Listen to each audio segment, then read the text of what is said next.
گناہ تو جتنے بھی ہیں وہ سب انسان کو تباہ و برباد کرنے والے ہیں، لیکن نبی پاک علیہ الصلاۃ والسلام نے 7 گناہوں کو بطور خاص ان کی نشاندہی فرمائی اور ان کے بارے میں فرمایا الموبقات، اجتنبوا السبع الموبقات، 7 ہلاک کرنے والے، ستیہ ناش کرنے والے گناہوں سے بچو۔ حضرات صحابہ کرام نے عرض کیا وما ہن، اے اللہ کے نبی، اے اللہ کے رسول صلی اللہ علیہ وسلم، وہ 7 گناہ کیا ہیں؟ تو حضور ارشاد فرماتے ہیں الشرک باللہ، اللہ کا کسی کو ساجی بنانا، اللہ کی ذات صفات میں کسی کو شریک ٹھہرانا، والسحر، جادو کرنا کرانا، اسی کے اندر سفلی عمل کرنا کرانا بھی شامل ہے، وقتل النفس التي حرم اللہ الا بالحق، اور ایسے شخص کو قتل کرنا جس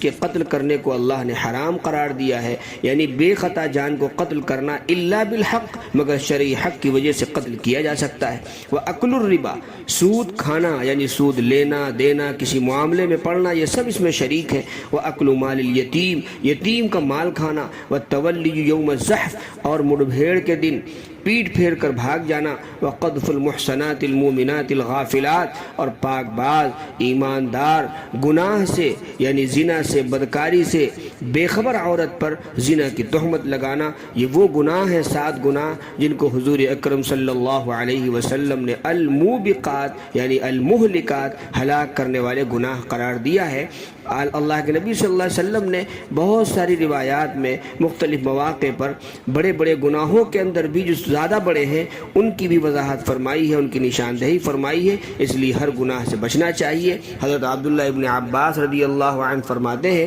کل ما نہی عنہ، ہر وہ چیز، ہر وہ بات، ہر وہ عمل، ہر وہ قول جس سے شریعت میں منع کیا گیا ہو فہو کبیرۃ، تو کبیرہ گناہ ہے۔ دیکھیے گناہ چھوٹا ہو یا بڑا ہو، جیسے بچھو چھوٹا ہو یا بڑا ہو نقصان دہ سبھی ہے، انگارہ یا چنگاری ہو، شرارہ ہو، کچھ بھی ہو، یہ سب آگ ہی کی قسم ہے۔ اسی طریقے سے گناہ ہوتا ہے، چھوٹا ہو یا بڑا ہو۔ بعض علماء نے فرمایا جس گناہ کو جتنا چھوٹا سمجھا جائے گا وہ گناہ اتنا ہی بڑا ہوتا چلا جائے گا، اور اس بارے میں علماء کرام نے وضاحت فرمائی ہے قاعدہ کلیہ کے طور پر کہ چھوٹے کون گناہ ہیں، بڑے کون سے گناہ ہیں۔ ارشاد فرمایا کہ ہر وہ گناہ جس پر لعنت آئی ہو بڑا گناہ ہے، ہر وہ عمل کہ جس پر وعید آئی ہو، جہنم کی وعید ہو، وہ بھی بڑا گناہ ہے۔ اسی طرح ہر وہ عمل، ہر وہ